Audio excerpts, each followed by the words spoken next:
A very good afternoon to our lovely grade 12 learners. Welcome to today's mathematical literacy lesson. My name is Mampani Kekana, and remember that this lesson is brought to you by the Gauteng Department of Education in collaboration with the Saibono Discovery Center. Now, boys and girls, I understand that most of you are actually done with the ATP coverage. If you are not done, it simply means you are wrapping up. So by the end of this week, I know most of the schools will be done with the ATP coverage. And then for those who are done, I'm quite sure that you are busy with revision. So it simply means we are taking you back to term 1, back to term 2, and also including term 3. So revision is very, very, very important in preparation for, I know some of you are still going to write a control test, and some of you, of course, might have already written the control test, and then there's a big examination coming, prelim examination coming. So remember, you need to prepare yourself for the prelim examination. Prelim examination, it will be an indicator of whether you are ready for the final examination or not. Okay, while I'm talking about the revision, in today's lesson, we are also going to look at the topic or the sections that we have already covered right at the beginning of the year in term 1. We're going to look at data handling, which is part of paper 2.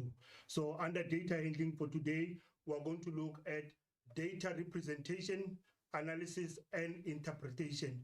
In simple terms, in today's lesson, we're going to look at how we represent information, how we interpret information, how we analyze information from the given data handling graphs. Now, today's lesson objective, as I indicated, we're going to look at the interpretation of data handling graphs, such as box and whisker plot, pie chart, line graph, bar graph, histogram, scatter plot. So I'm sure it is not the first time you see these words. These are the sections that you have already covered sometime during the course of the year. So hence I said we are going to do a revision today. So box and whisker plot, obviously when we talk about box and whisker plot, there must be something that comes into your mind regarding box and whisker plot or box and whisker graph, as some of you will say it. And of course, pie chart, there must be something that comes into your mind when you see the words pie chart, the picture must come into your mind. How does a pie chart look like? The same thing with line graph, you must have an idea of how a line graph looks like. And then, of course, bar graph as well as histogram, because some of you are confusing the two. So make sure you know which one is which with regard to bar graph and histogram. And then, of course, scatter plot, you must know what we mean by a scatter plot. And then, of course, we're going to look at how we represent the collected data using appropriate graphs. And then how do we read the collected data from the graphs, and then how do we analyze and interpret the collected data presented in the graphs. So basically in today's lesson, it's all about interpreting information from the given graphs or from the given tables. Now, before we look at today's questions, let us do some recap in terms of pre-assessment. This is what you should know already before we even going to look at today's lesson. So in this slide, we've got match column A with column B. So we want to check. Remember, one of the most important thing again in MathSLate is to know the definition, the terminologies. You must know how to define all the concepts that we are working with, how to define all the terminologies that we are working with. Okay, remember again, we say you don't necessarily have to memorize the terminologies or the definitions. However way you can explain it, as long as your explanation is relevant. So in this case, we're going to match column A and column B. We look at the terminology that is given or the concept that is given, and then we match it with its explanation under column B. Now, like I indicated, if you've got a bar graph, you must be able to visualize bar graph. How does a bar graph look like? Okay, apart from knowing how a bar graph looks like, you must also be able to explain it in your own look. Obviously, if you can be able to visualize it or have a picture of a bar graph, it's very easy to explain it using your own words. Now, in this case, we say bar graph. What is the relevant explanation of the bar graph under column B? If I look at the first one, they say it is the type of graph that shows a relationship between two sets of data. Now, if you look at this explanation, is it good enough to explain a bar graph? Then in this case, you can see that bar graph, if you know a bar graph, you know that it is not the type of graph that shows the relationship between two sets of data. Then if I go to the next one, it's bar graph, is it a type of graph that displays data in the form of coordinates joined by line segments? And then is it a graphical representation of the minimum value, quartile 1, quartile 2, quartile 3, and maximum value? Is it a graph represented in the form of bars representing continuous data? Or is it a circular graphical representation of relative portions of data in the form of slices? Or is it a graph represented in the form of bars representing discrete data? Okay, now from all these possible explanations, all these explanations under column B, which one is relevant for bar graph? And then you can see that in this case, F, which is a graph represented in the form of bars representing discrete data. And you must remember, what do we mean by the word discrete, or what do we mean by discrete data? Discrete data is an information or a data that can be collected by counting. So bar graph represents the information that can be counted, and it's in the form of bars. So in this case, bar graph, it's graph represented in the form of bars representing discrete data. So for number one, we'll match with letter F. And then we go to histogram. And remember, I said at the beginning, some of you are confusing bar graph and histogram. I'm sure you also have a picture of a histogram. So in this case, if we have to find a definition, we're saying it is the type of graph that shows relationship between two sets of data. That is no. Is it type of graph that displays data in the form of coordinates? That is no. Graphical representation? No. Graph represented in the form of bars representing continuous. So continuous, remember the word continuous, it means the data can be in decimal form. So continuous data, it's the data that can be collected by measuring. So it means it can be whole numbers and it can also be decimal numbers. But discrete, it can only be whole numbers, because if you count, there's no way that you can get a decimal value. But if you measure, you can get a whole number and also a decimal. So continuous data, the graph represented in the form of bars representing continuous data, it's histogram. Look at bar graph and histogram. The same way you confuse them, look at the definition. Their definitions are also very close. You can see that in this case, the difference is one, it's representing discrete data, and the other one is representing continuous data. So column A, number 2, histogram, matches with capital letter D. And then we've got the next one, which is a pie chart. Now, a pie chart, you must have a picture. I'm sure you have an idea of what a pie chart looks like. So if I look at the explanations, in this case, obviously it is not the first one where it says it is the type of graph that shows the relationship between two sets of data. It can be pie chart. And then we go to the next one. It is the type of graph that displays data in the form of coordinates. No. C, it is the graphical representation. That is no. D, we have already indicated that D matches with number 2, which is histogram. And then if you look at E, it is a circular. So it is a circular. When we say something is a circular, it means it's in the form of a circle. It's a circle. It is a circular graphical representation of relative portions of data in the form of slices. Okay, in the form of slices. So this is a clear explanation for pie chart. So that is E. Capital letter E, it's the relevant explanation for pie chart. And then we go to number 4, which is line graph. if you look at the first definition, it says it is the type of graph that shows the relationship between, say, two sets of data. It is the relationship, or it is the type of graph that shows the relationship between two sets of data. So that is the line graph. The line graph is, okay, let us be sure about this one. We say the first one is, it is the type of graph that shows the relationship between two sets of data. What is the other possible answer? B, it is the type of graph that displays data in the form of coordinates. Coordinates means if you have to draw the graph, you have to plot the points, okay, and then after that you join them. Okay, so that will be a line graph. So this one, it's more relevant to line graph. It is the type of graph that displays data in the form of coordinates joined by line segment.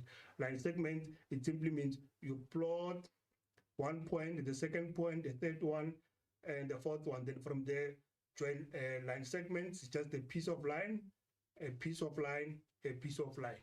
If it is a straight line, you can just draw it throughout. So in this case, the possible answer or the relevant answer for the line graph is actually B. So B is the relevant explanation for a line graph. Then number 5 is box and whisker. Now for box and whisker, you all know the picture. So the picture is about the minimum value, the quartile 1, quartile 2, quartile 3, and maximum value. So box and whisker, this one will be capital letter C. So box and whisker matches with capital letter C. And then scatter plot, obviously, if you look under column B, we've got only 5 possible answers, and you're only left with 1. So the last one obviously will be A.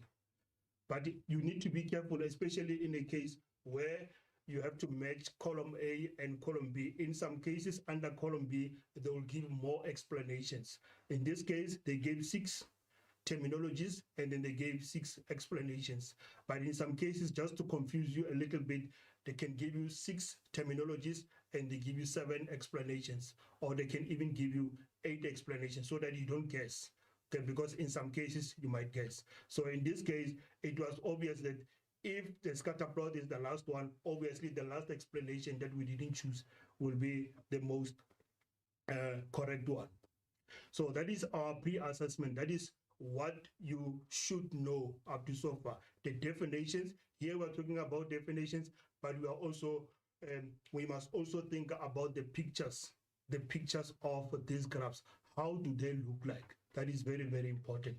So there we've got the answers of our pre-assessment. Okay. Then with regard to pre-knowledge, I'm just going to emphasize what you know or what you need to know, okay? The pre-knowledge, we all know about bar graphs, okay?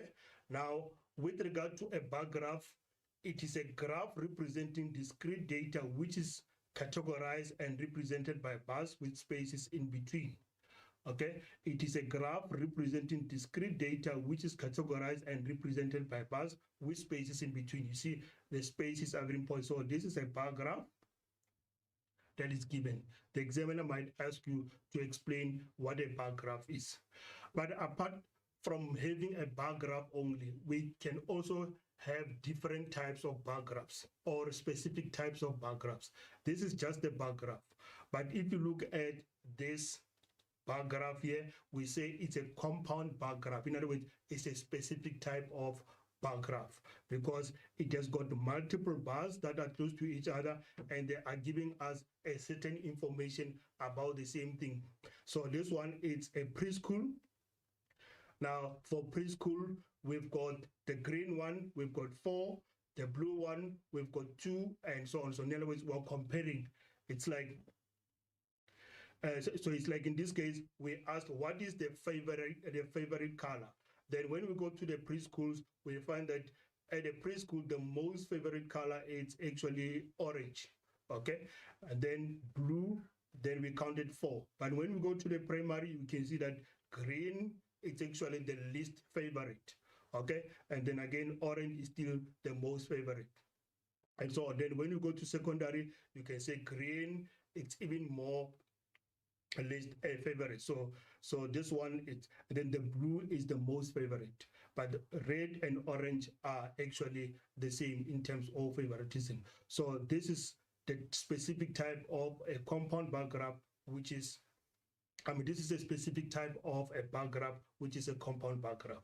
We'll also get another type of a bar graph. There we've got a horizontal bar graph. Horizontal bar graph is just that they are indicated in a different direction. So it's horizontal bar graph. Unlike the other one, it's a bar graph. We could have said vertical bar graph because they're going up and down, but for just saying bar graph, it's enough.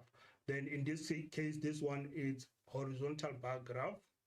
Okay, and then we've got another type of a bar graph.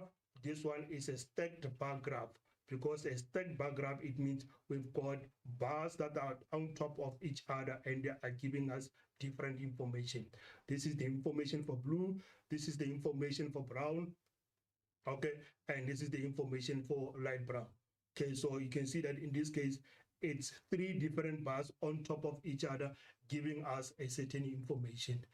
Okay, so but in this case, you see that the total will be 10, 15, 16. So this one it's up to 25. So this is about 31. It's just above 30. So with regard to bar graphs, we don't only have a bar graph, but we also have different types of bar graphs, because the examiner might ask you what type of a bar graph is this one. Or in some cases, they give you a compound bar graph. They ask you, give the name or write down the name of the graph given. So if it is specific type of a bar graph, then you need to mention it. You need to say compound bar graph. You need to indicate horizontal bar graph. You need to indicate if it's a stacked bar graph. But if it is just an ordinary bar graph that you know, you just say bar graph. And then as I indicated that the bar graphs represent a discrete information, discrete data. Okay, then the next one is histogram. You can see the difference between a bar graph and histogram is you can see that there are no spaces between the bars. There are no spaces between the bars. And then the information that is represented there is a continuous data. Continuous data, it means it is a data that can be measured. So in this case, it's lifetime in hours, then time can be measured, because you can also get 1 hour, you can also get 1.5 hours. That is why it can be written as a whole number or a decimal number. Okay, so bar graph, it is a graphical representation of continuous data using bars. Okay, and then we all know that the information that is represented there, it's a continuous data.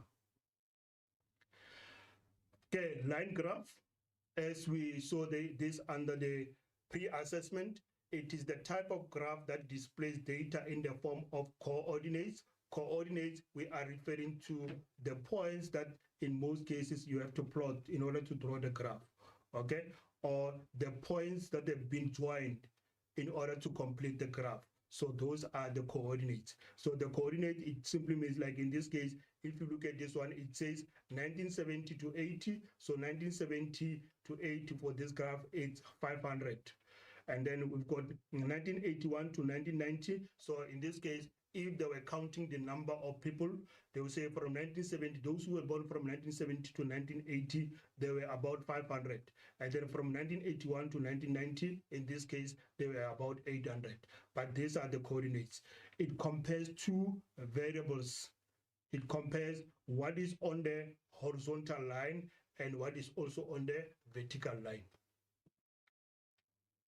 Okay, then pie chart. As we saw under pre-assessment, it is a circular graphical representation of relative portions of data in the form of slices. When we say slices, we are referring to this part. This is the first slice, which is action, 25%. And then there we've got the next slice, which is comedy, indicated 20%. We've got sci-fi, which is 20%. The next one is romance, 30%, and we've got drama. So in this case, each and every slice represent a certain information in the form of percentages.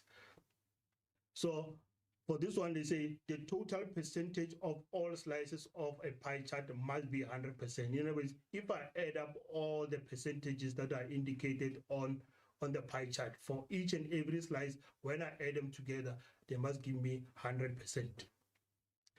So if one portion is unknown, then the unknown portion should be subtracted from 100%. Let's say in this case, the percentage for action was not given, and then we had to find the percentage for action. What we were going to do, we would know that the total percentages must be 100%. So we would say 100% minus 5%, minus 30%, minus 20%, and minus another 20%. Then we would be able to find the percentage that would not have been indicated there. So every time if you are given a pie chart, you must know that all the percentages must add up to 100%. Okay, and then box and whisker plot. You must be able to visualize box and whisker. Okay, remember there will always be a number line below the box and whisker. Sometimes you see this one is given sideways, but they can also give it to you in vertical form. Okay, upright. So, but what is important in this case is you must know that we've got a minimum. So what is indicated there, it's minimum. And then we've got quartile 1, we've got median, we've got quartile 3, and then we've got maximum. So minimum obviously is the lowest value, and then we've got quartile 1, okay, or some of you will say it's lower quartile, and then we've got median, okay, and then we've got quartile 3, which is upper quartile, and we also have maximum. Okay, so it means whenever you're given a box and whisker plot, you must be able to read it against the information that is given on the number line.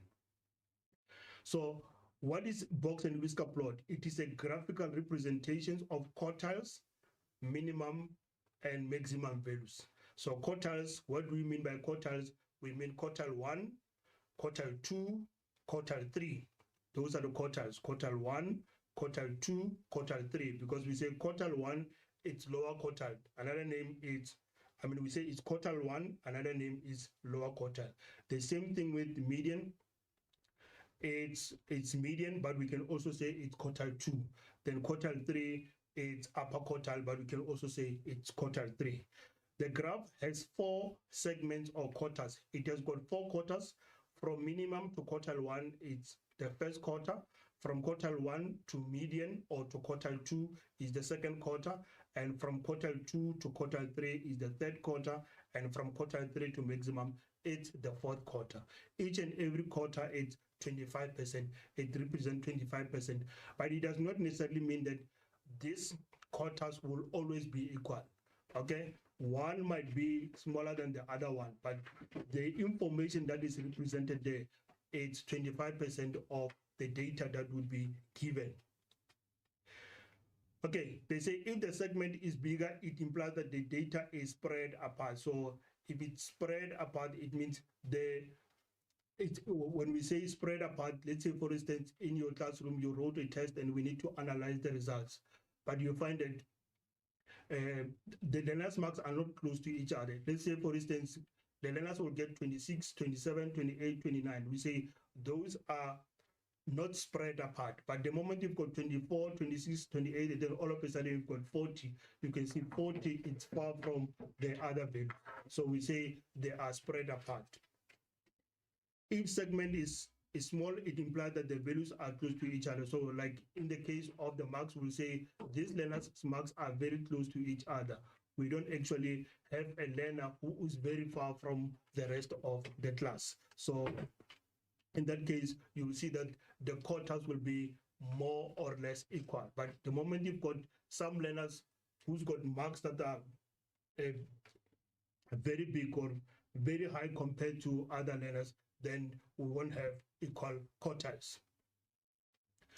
And then the scatter plot. Okay, you see that with regard to scatter plot, they say it is the type of graph that shows the relationship between two sets of data. It is the type of graph that shows the relationship between two sets of data. So, like for instance, we can compare your performance. Okay, we say the more time you spend studying, the better the results. Okay, so in that case, we'll say it's a positive correlation because those two things, they go together. So the less time you spend studying, the worse your results are going to be. So in that case, we're talking about a positive correlation because it simply means if something suffers, the other one will also suffer. Okay, so if you don't give yourself enough time to study, so it means your results are not going to be good. But if you give yourself enough time to study, your results are going to be very good. Okay, and then we've got a negative correlation. Now, with regard to a negative correlation, it's now other way around. We say, for instance, if you spend most of your time playing, the results are going to go down. Your results are going to be bad. If you spend most of your time not studying, maybe you spend most of your time on social media, so it simply means you won't have enough time to study. So in that case, we say there's a negative correlation. You increase the time for social media, and then your results are going to decline. And then with regard to no correlation, so no correlation is where one information does not actually relate with the other one. Let's say, for instance, I can say the height of learners in the classroom versus their performance. So we cannot necessarily say the tall learners or taller learners in the classroom will actually perform much better than the short learners. So it doesn't work like that. So in that case, we can't relate the two. Or the shoe sizes against the performance, the learner's performance. We can say those who wear big sizes are actually going to perform much better compared to the learners who wear smaller sizes. So in that case, we say there is no correlation. We cannot even relate the two, or one does not affect the other one. Okay. So it shows one variable on horizontal axis and the other one on the vertical. So this is the horizontal and then that is the vertical. The pattern of scatter points will show whether there's a correlation between the variables or not. Okay, remember, if you look at the scatter plots, we say they are scatter plots because the points are scattered. The points are actually all over the place. Unlike in a case where you plot one point, you plot the second point, you plot the third point, and then you join them by means of straight line. In this case, the points are all over the place in such a way that you can't draw. You can't draw a line on them. Okay, you can't draw. If you have to draw a graph on top of each and every point, then you are not going to come up with a proper line there. So we say these points are scattered. It means the points are all over the place. But if you look at the first one, you can see that even if the points are scattered, even if the points are all over the place, but by looking at the picture, they are already giving you a direction. They are already showing you in which direction these points are moving. So in this case, you can see that the points are moving from down going up. Okay, so in this case, we say there's a positive correlation. Positive correlation is where I said if one value increases, the other one increases. If you increase the time of studying, and then your results are going to increase, or your results are going to improve. And then if you look at this one, we say it's a negative correlation. With a negative correlation, you can see again that the points are all over the place. The points are scattered. So if you have to join them by means of straight line, you would not be able to come up with a proper line. So, but if you look at the picture, or if you look at the overview of the picture, they will tell you that in general, these points are moving from up, going down, from up, going down. So in this case, we say it's a negative correlation. What do we mean by negative correlation? If you spend most of your time on social media, your results are not going to look good. Okay, so in order for your result to look good, you need to spend less time on social media. So that is a negative correlation. These ones are even worse. They are scattered. They are all over the place, no correlation. That is the one that I said you can't make a conclusion on or by saying learners who wear big sizes, okay, or tall learners or short learners tend to perform much better than the rest of the classes because they are tall. No, you can't even actually make a conclusion of that because there's no correlation. Okay, we say the closer the points, the stronger the correlation. So if the points are very close to each other, we say the correlation is very strong. If the points are far apart from each other, we'll say that is a very weak correlation. Okay, then that was the introduction part of our lesson, where we did some recap in terms of the pre-assessment, and we also looked at the different types of graphs that you should know and their explanations or the information from those graphs. So after that information, we can now look at the typical exam questions. So now we just have to imagine if you had to answer these questions on your own. Let's say you had to receive these questions, maybe you find them in the question paper, would you be able to answer them based on the information that we have already discussed, based on the concepts that we have already discussed? Now, this is the first question, which was taken from Mpumalanga Paper 1, June 2024. Very, very important. You need to read the information. If the information is given, please the information and compare the information that is given against what is in the table or what is on the graph. So this one is Statistics South Africa conducts census every year in order to establish the population of South Africa.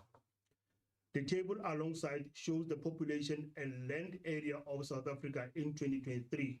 So the table alongside shows the population. We have to check there. We've got population size, okay?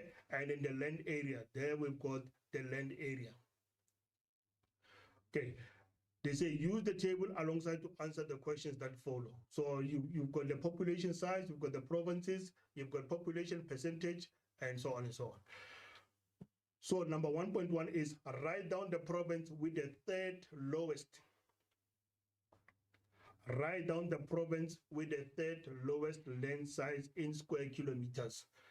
Boys and girls, if you look at some of these questions, they are actually very, very, very easy.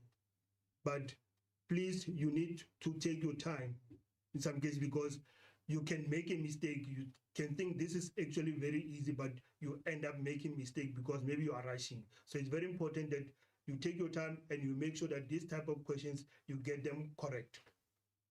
So write down the province with the lowest land size. So here we have to look at the land size. Here we have to look at the land size. So when they say the third lowest, so the third lowest, think about ascending order. Ascending order is when we write the data from the smallest to the highest. So the first one will be the first smallest, and you're going to have the second smallest and the third smallest, the fourth one, and so on, depending on how many data values will be given. So in this case, the examiner is not looking for the lowest land size, but is looking for the third one. So in order to identify which one is the third, we need to know which one is the lowest, the first lowest, and which one will be the second lowest, and which one will be the third lowest. Now, if you look at our values, if I look at the land sizes, the first one in this case, let's check, we just need to be careful. This is 129,000, 372,104. We've got 79,000. Is it the lowest? No, it's not the lowest. And then we've got 125, we've got 95, 94,000, we've got 18,000. So 18,178, okay, is the lowest. It means it's the first lowest. And then this one, we can cancel it. Right, then we go to the next one. The next one, I see 79,000, 79,495. So it means this will be the second lowest. Then I have to check the next one. I've got 94, I've got 104, I've got, so 94,361. 94,361. So I can check. This one is the smallest, this is the second smallest, and this is the third smallest. I can double check.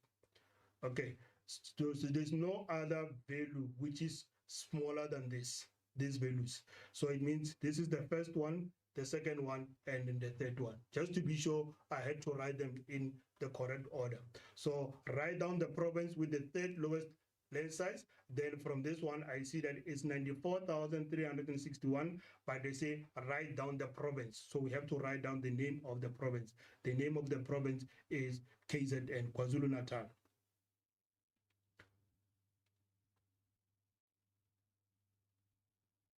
Okay, it's very important because the examiner is looking for the name of the province.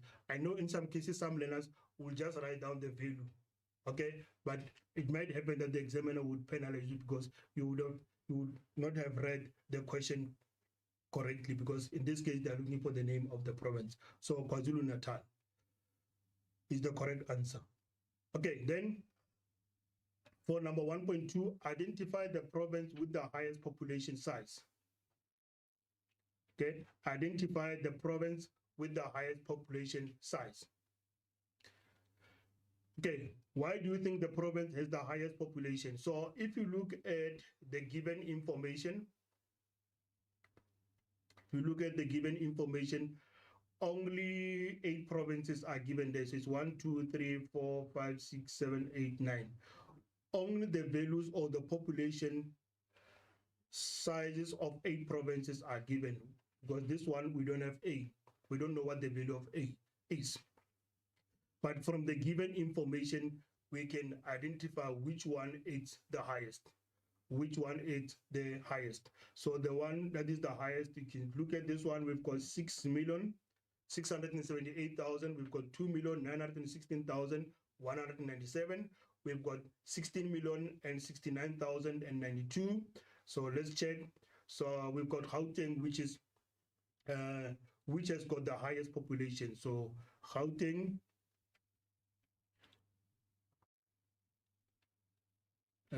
has got the highest population size. Okay, so but it's not only about identifying the province with the highest population size. They say, why do you think the province has the highest population size?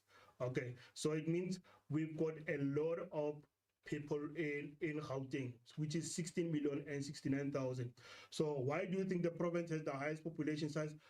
Boys and girls, we all know that most of the people, especially if they are looking for opportunities from other provinces, if they can't find opportunities, Gauteng is actually their home. That is where many people think that there are opportunities. Okay, but even if maybe they think there are no opportunities, but for them it will be better to be in Gauteng because the chances of getting opportunities are very high. The chances of getting employment are very high.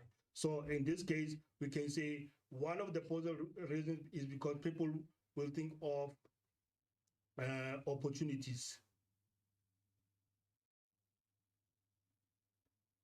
Opportunities in terms of employment.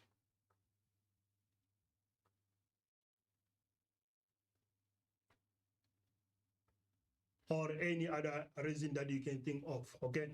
We might have many reasons, but as long as the reason is relevant. Why do we have so many people in Gauteng? One of the reasons will be because there are more opportunities in terms of employment, or the chances of getting employment in Gauteng are very high. Okay, then the next one is using table alongside to answer the questions that follow, determine the value of A. So in this case, we can see that we've got A, we don't know what the value of A is, so we have to find the value of A.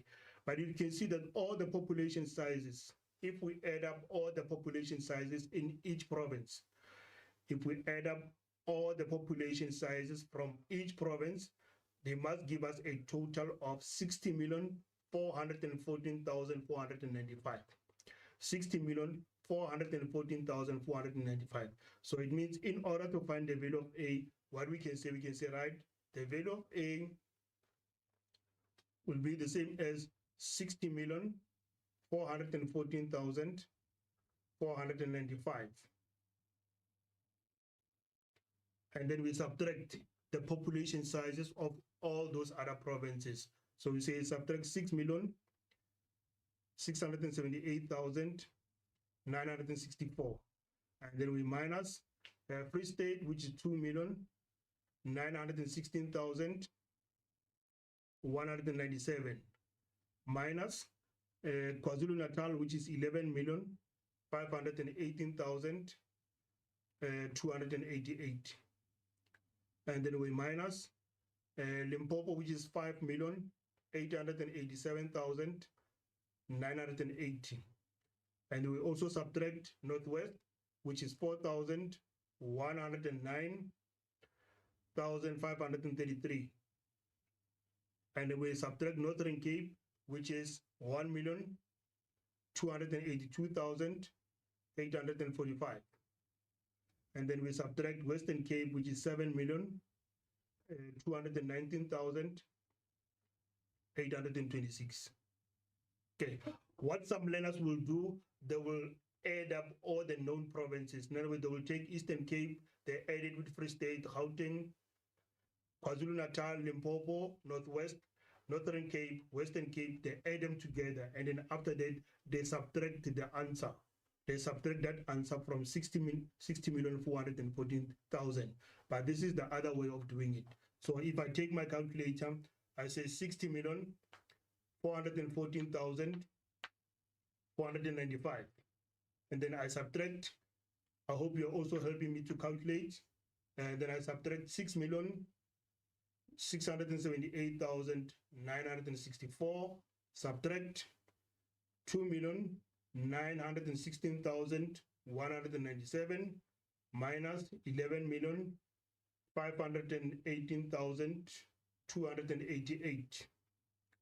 Then we minus 5,887,980. And then I subtract 4,109,533. Yeah, 4,109,533. And then I subtract 1,282,845.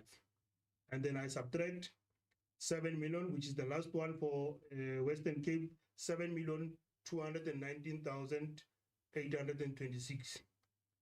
Okay, and then I'm getting 1, 2, 3, 4, 5, 6.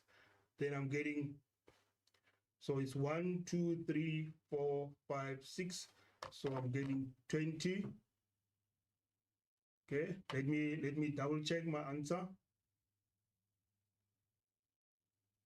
So 721,219,826.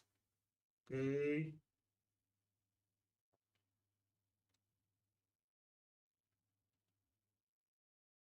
Okay, I'm just double checking if I subtracted everything correctly. So I've got 6,600,000. Okay, I've got 60,414,495. Then I subtract 6,678,896.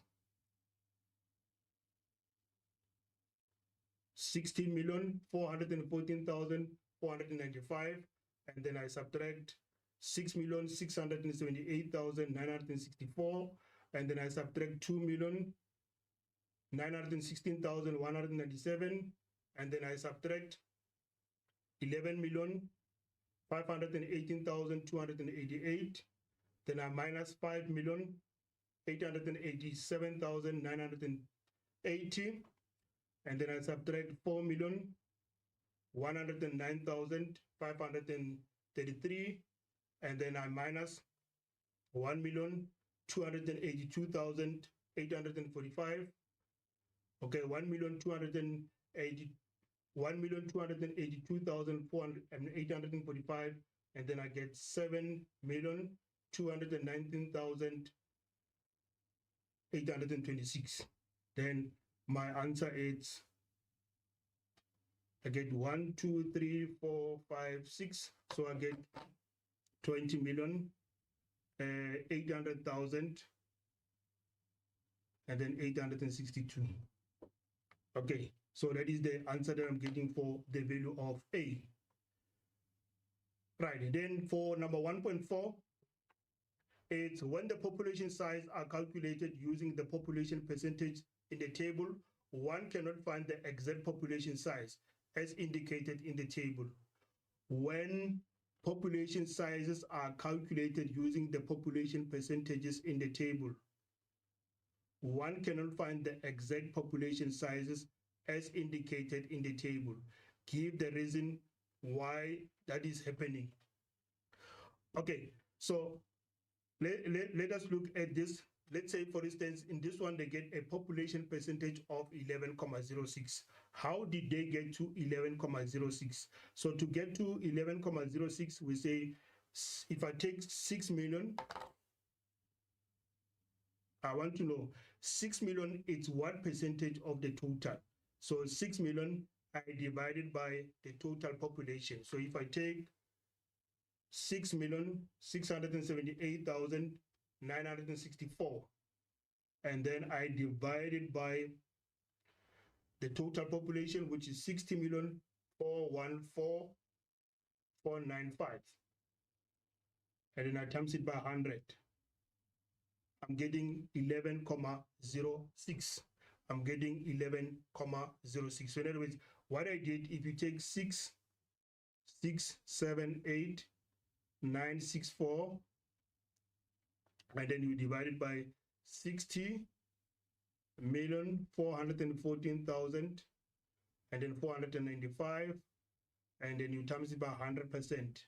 On your calculator, you will see you must get 11.055234 and so on.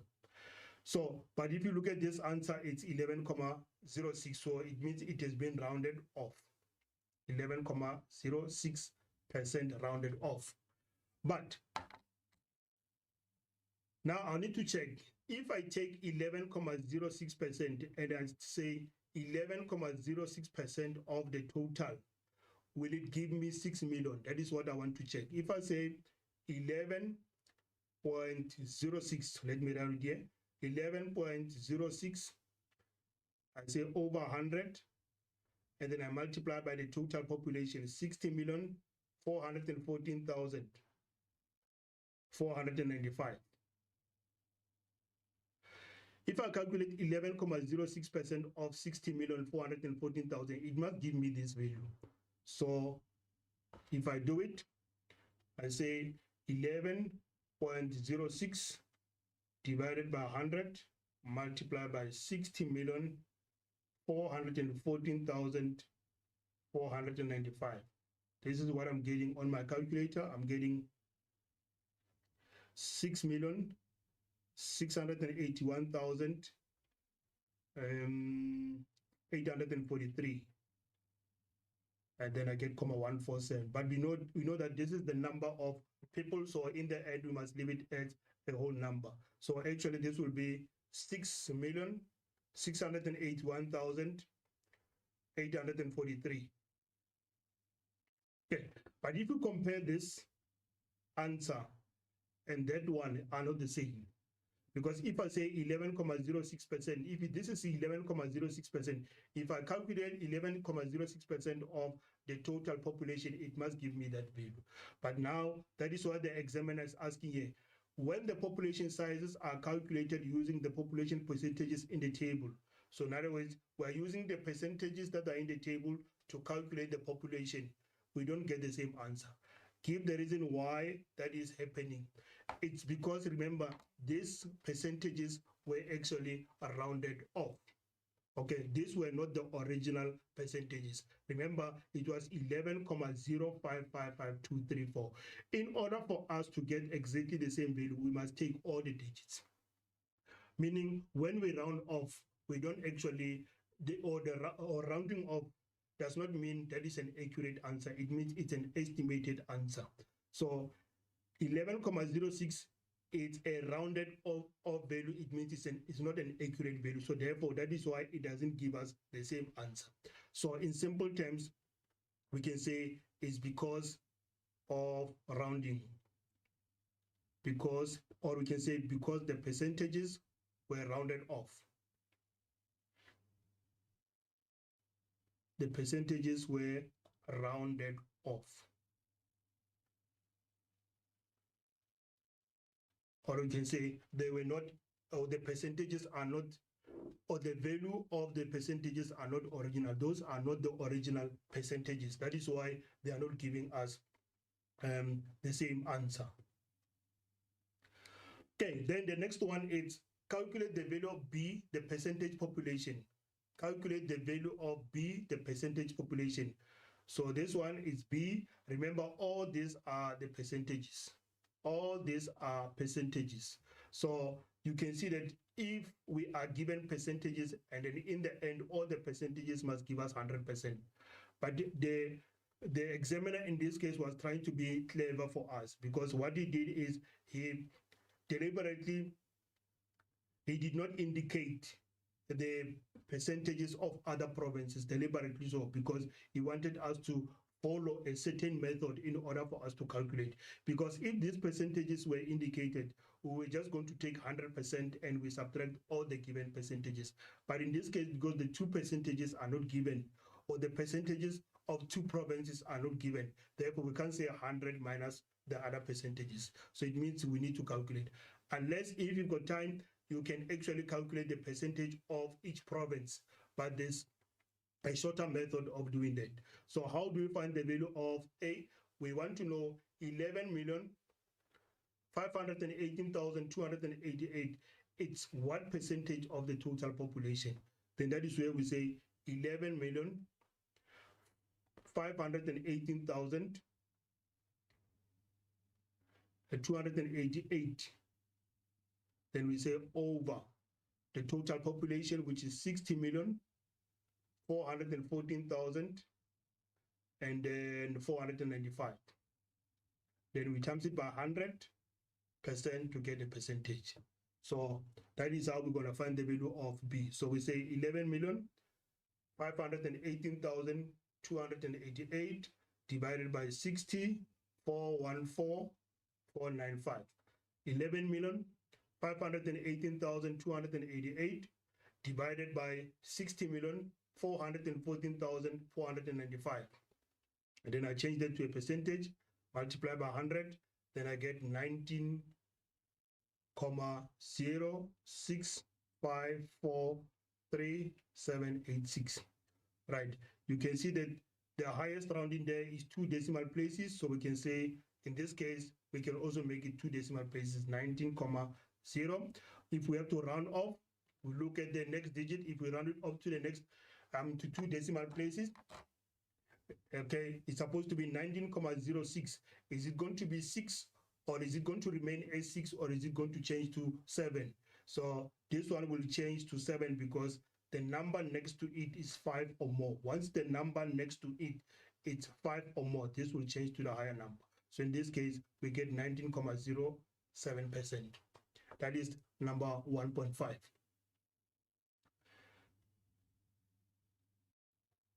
Okay, then number 1.6 is the population of South Africa in 2023 has increased by 0.87 from 2022. Determine the population of South Africa in 2022. Okay, now boys and girls, this one in most cases the examiner will give you a formula to do the substitution.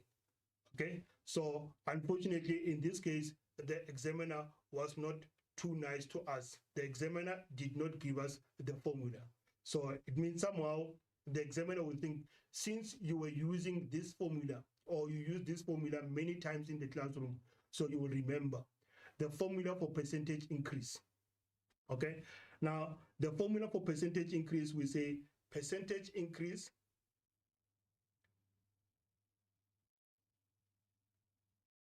okay, percentage increase, okay, just a spelling error there. It's population, so it's the population after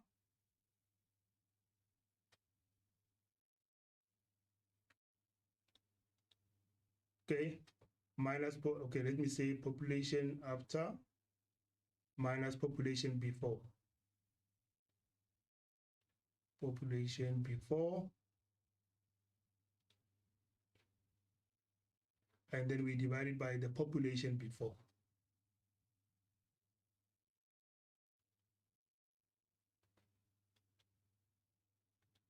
Okay, now if we want to determine a percentage increase, it means we must now take after the increase. Let's say in your school, we say the number of grade 8 learners increased from 200 to 225.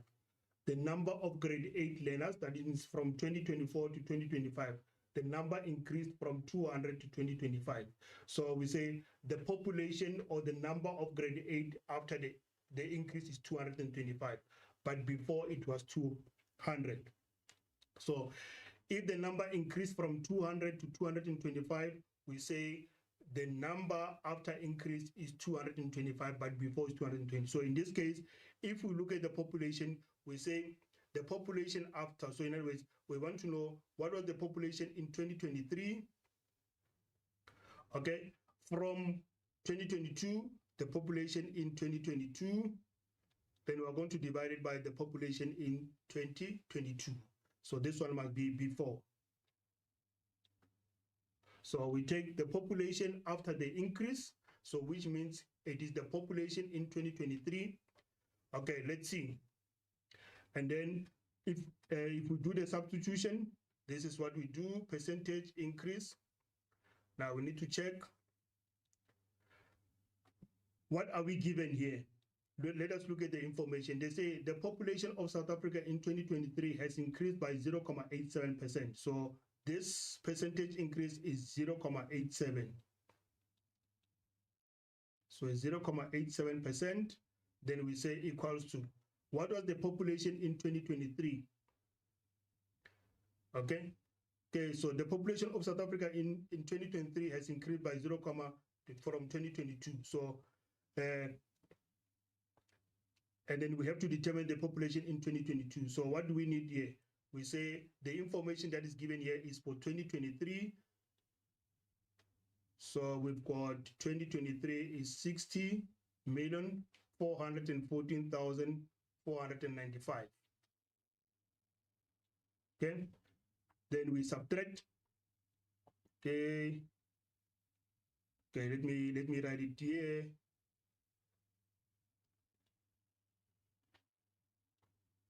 So 0.87, then we subtract.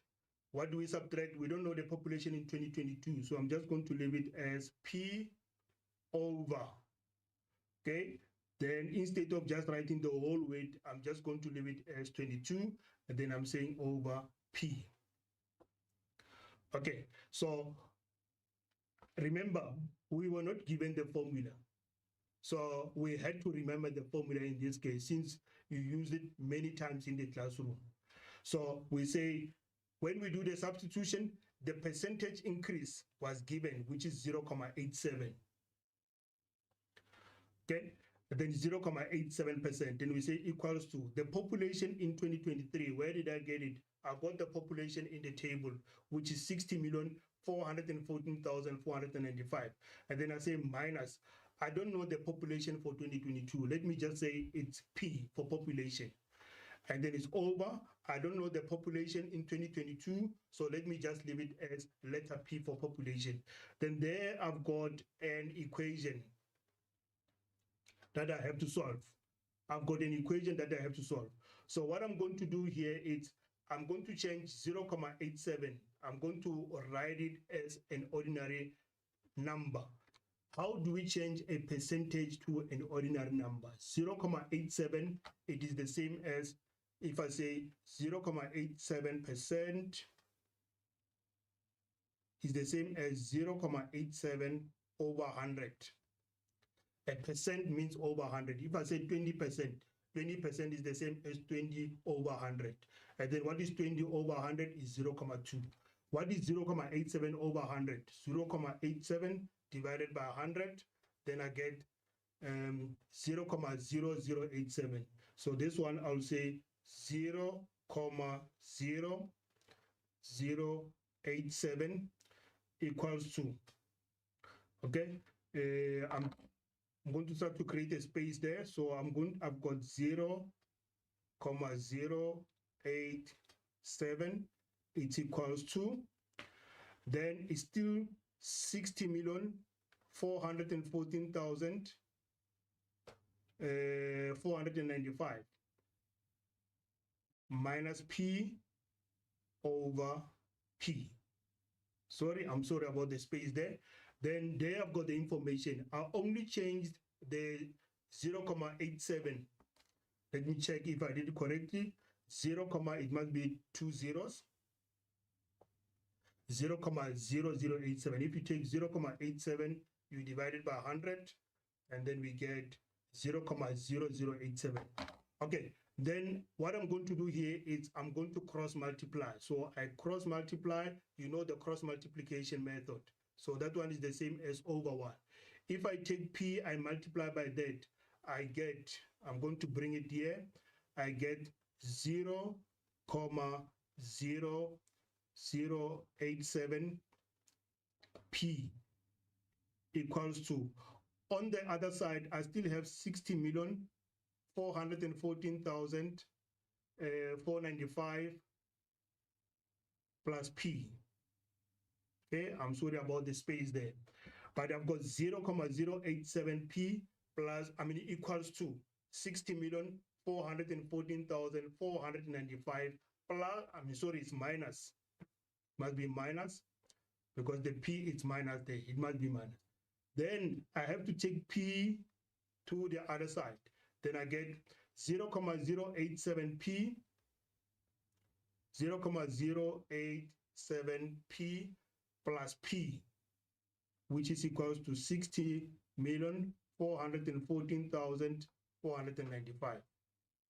Okay, now if I add these two together, I get 1.087. It must be 0000. I keep on forgetting the other 0. So it must be 2 zeros here.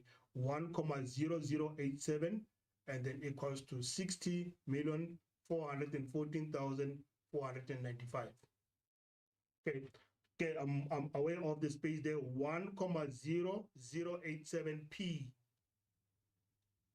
Okay, then what do I do? What must I do to find the value of P there? To find the value of P, it means now I must divide. So I will say P equals to 60,414,495 divided by 1.087. Then I can take my calculator. I say 60,414,495, 60,414,495 divided by 1.0087. Okay, and then I get 59 million is the answer. So I'm just going to write it here. 5, 9. So I've got 1, 2, 3, 4, 5, 6. I've got 59,893,422. 422, and it was 0.23. Okay, so the examiner might also test you, or test you if you know that the number must be in, or the final answer must be a whole number. So on the calculator, we get 59,893,422,23. But in the end, this must be a whole number, which is 59,893,422. Okay, 59,893,422. That must be our answer. Remember, the most common thing here, or what we are used to a situation where the two values are given. Let's say the population for 2022 and 2023 are given, and then we just need to substitute and calculate the percentage increase. But in this case, unfortunately, the percentage increase is given, and the value or the population value of 1 year is given. Then we have to find the population value for the other year. Okay, so, and then again, unfortunately, the formula was not given, so we had to remember the formula, and then we had to substitute what is given, and then from there we had to manipulate our equation or manipulate our formula in order to get to the correct answer. It's a very long one. It's a very challenging one. So unfortunately, it's some of those questions that you might find in the examination. So we must just expect this type of questions. Okay, the next question. Typical exam question 2 taken from Limpopo paper 1, June 2025. This one is Rolando, who works at a car dealership in Midrand, wanted to do a research on the province that sold the most car units in November and December 2024. This would help the dealership to know which province would be provided with the most vehicles in 2025. The table alongside shows the number of passenger vehicles sales for November and December 2024. Use the table alongside to answer the questions that follow. 2.1, calculate the total number of passenger vehicles sold in Northwest Province during 2024 and during November 2024 and December 2024. Now, if we check in our table, we've got the information, we've got provinces, we've got the stats or the total number for November 2024, and we also have the total number for December 2024. Total sales up to December 2024. So we just need to be careful because in this case, it's not actually the total of the two if you check. Because for instance, if you take at Free State, it says 657, 640, but when you take 657 and 640, you add them together, you don't get 7,002. This one, it says total sales up to December 2024. So it might have been from the beginning of the year up until December 2024. Yeah, of course, it's indicated. They say total sales column is from January to December 2024. So it is indicated, that information. Right. Then let's calculate the total number of passenger vehicles. The total number of passenger vehicles for Northwest, it means we have to take 281 and add it with 256. So it's just a matter of saying 281 plus 256. That is 281, then we get, that is 281 in November and then 256 in December. So when we add them together, 281 plus 256, then we get 537. 537. That is the answer for number 2.1. Right, then number 2.2, determine the value of P, the number of cars sold in December 2024 in the Eastern Cape. Okay, then we look at this one. This is P. We have to find the value of P, which is the number of cars sold in December 2024 in the Eastern Cape. Like if you look at this one, we've got the total number for, the total number for each and every province. It means if we add up all the total numbers from different provinces, they must give us 23,415. 23,415. You will see that this one is similar to one of the questions that we did before. How do we find the value of P? We can take 23,000, so we say P equals to 23,415, and then we subtract all these other totals. We can start with 640, then we subtract 10,983 from Gauteng. We subtract 3,985 from KZN. We subtract 971 from Limpopo. We subtract 1,267 from Mpumalanga. We subtract 753.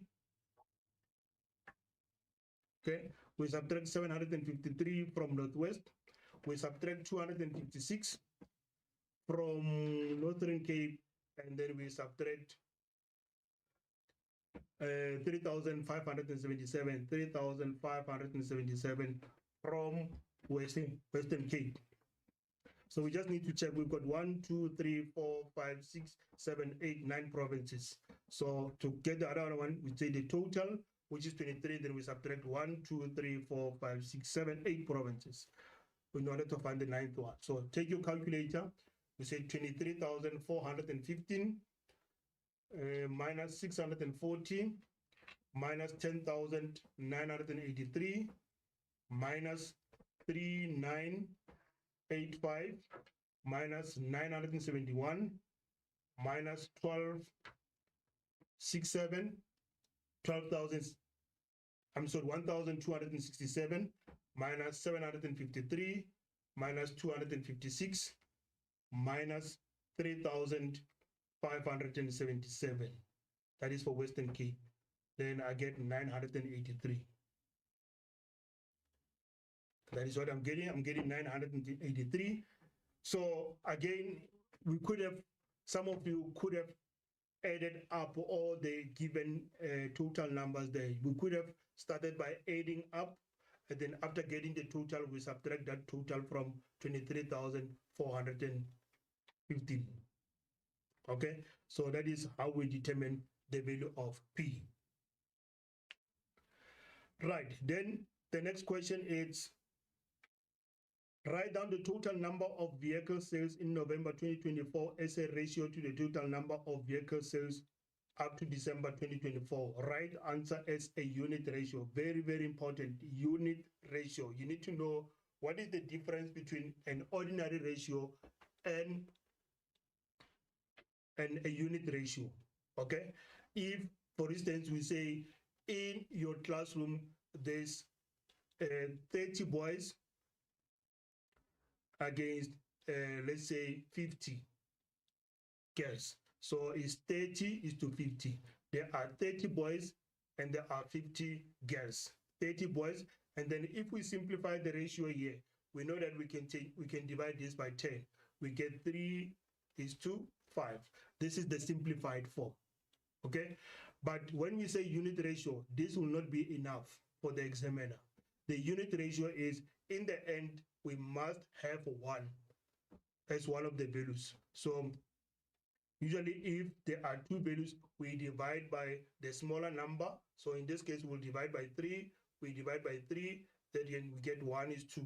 If you take 5, you divide it by 3 on your calculator, you get 1,6666 and so on. So you can just round it off and say 1 is to 1,67.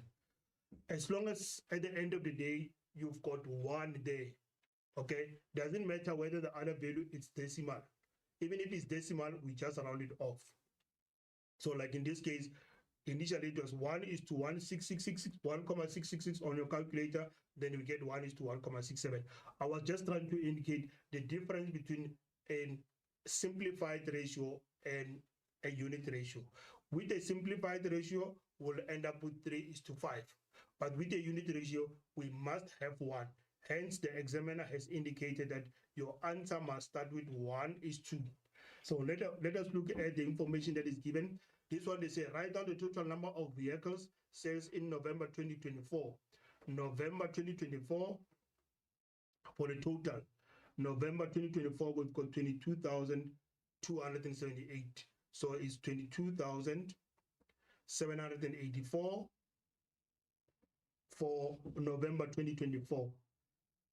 To the total number of vehicle sales up to December 2024. Okay, so this one is up to December 2024. Total as a ratio of the total number of vehicles sales up to December 2024. So it must be 247,739. So you just have to make sure that we take the correct information. So is this against this? In this case is the number of vehicle sales in 2024. So is 22,000 against the total number of vehicles up to December 2024. Here is clearly indicated up to December 2024. So it's 247,700. So if we have to simplify, what matters in this case is in the end, we must have 1. So we can take the smaller value, which is 22,000. So we divide the smaller value by itself. Then we also take this one, 22,000, 2,784. Okay, in the end, obviously, if you are dividing the same numbers, this will be 1. Okay, it's 1 is 2. Then now we need to divide this. Is 247,739. We divide it by 22,784. Then I get 10,87,337 and so on and so on. Okay, this is supposed to be our answer. The examiner didn't specify the rounding, so make sure that you write down the original answer, and then if you round off, make sure that you round off correctly. If I have to round it up to 1 decimal place, it's going to be 10,9. If I have to round it up to 2 decimal places, it's going to be 10,87. So yeah, so in this case, the ratio will be 1 is to 10,87, or 1 is to 10,9, or you can say 1 is to 11, depending on the instruction. Okay, then the next question is, the 3 pie charts above show a possible breakdown of the production and consumption of tea and the distribution of profit around the world. Use the information alongside to answer the questions that follow. Write down as a unit ratio. There is that question again, unit ratio. Write down as a unit ratio, rounded to the 4th decimal place. That means 4 decimal places. Boys and girls, if you know how to round up to 1 decimal place, 2 decimal places, 3 decimal places, it means you can also round up to 4 decimal places or even more.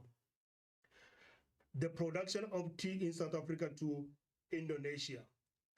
So tea production, so South Africa, we've got 35%. Make sure that you start with the correct one. It's South Africa. So South Africa is 35%, is 2, and then Indonesia is 25%.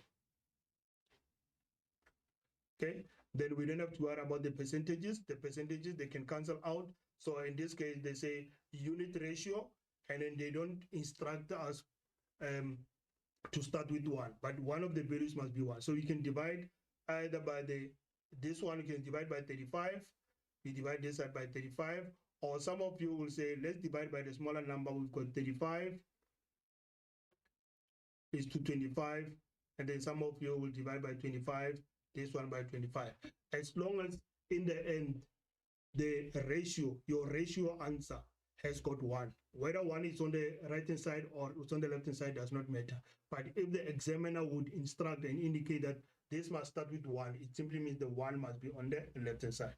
If the examiner would say the 1 must be on the right-hand side, so you have to make sure that you divide by the number on the right-hand side. So in this case, if I say 35 divided by 35, I get 1, and then 25 divided by 35, so 25 divided by 35, I get 0.714. Again, the rounding will come in. Okay, yeah, the rounding very, very important because they've specified. Let me write it down. So it's got 1 is to 0.714285. That is the original answer that I'm getting from here to there. We need to round it up to 2 decimal places. So it's 1 is to 0.714. Then I need the 4th digit. Am I going to keep the 2 as is, or am I going to change it to 3? Remember, when you round up, it's either the value will remain the same, or will change to the higher value. 714 is 3. I need the 4th one. Is it going to be 2 or is it going to be 3? If the number next to it is 5 or more, this will change to the higher number. So I get 1 is to 0.714, and it becomes 3. Okay, and then if we do it other way around, because the examiner did not say write down as a unit ratio, so we're going to say this one, 25 divided by 25 is 1, so the 1 will be on the right hand side. And if I say 35 divided by 25, then I get 1.4, so this will be 1.4. Okay, so this one is just giving us 1 decimal place, so it means the examiner is actually looking for that answer of 4 decimal places. It's looking for the answer of the 4 decimal places. So that is number 3.1. Okay, and then number 3.2, it's the three pie charts alongside show a possible breakdown of the production and consumption of tea and the distribution of profit around the world. Use the information alongside to answer the questions that follow. 3.2, Vietnam appears on the tea production graph, but their consumption is not shown on the graph. An incorrect claim is made that the people of Vietnam therefore do not consume tea. Critically comment on the claim above by analyzing the consumption graph. Okay, they say Vietnam appears on the tea production. So Vietnam, the tea production, in other words, they are producing 18%, okay, of tea. But when you go to consumption, the very same people who are producing tea, it looks like they are not consuming, they are not drinking the tea, they are not consuming the tea. The tea.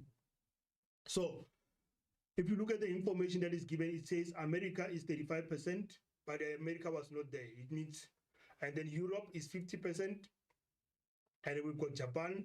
Japan was indicated under tea production, and then for consumption is 5%. They produced 22%, but the population that is consuming the tea is only 5%. Then we've got other. In the first one, we didn't have other. So it means it does not necessarily mean Vietnam does not consume tea. So Vietnam might be under other countries where it says others. So it's part of the 10%. So an incorrect claim is made that the people of Vietnam therefore do not consume tea. Critical comment. So this might not be correct because Vietnam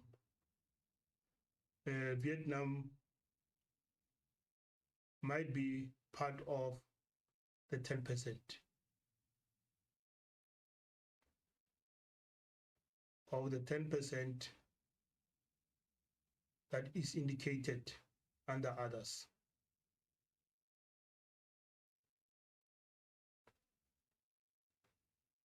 And others. Others is indicated there. So therefore, Vietnam might be part of that 10%, which is indicated under others. It does not necessarily mean if it's not indicated under tea consumption, then it means they don't consume tea. It might be part of the 10%. Okay, then the next question is, okay, still the very same information. They say in 2024, Vietnam's tea exports generated 235 million US dollars in the revenue for the first 11 months. An analyst stated that the profit margin for tea production in Vietnam is 14.7% of the export. Okay, then calculate the amount that producers will receive in 1 year if one assumes the same trend, if one assumes that the same trend remains for the rest of the year.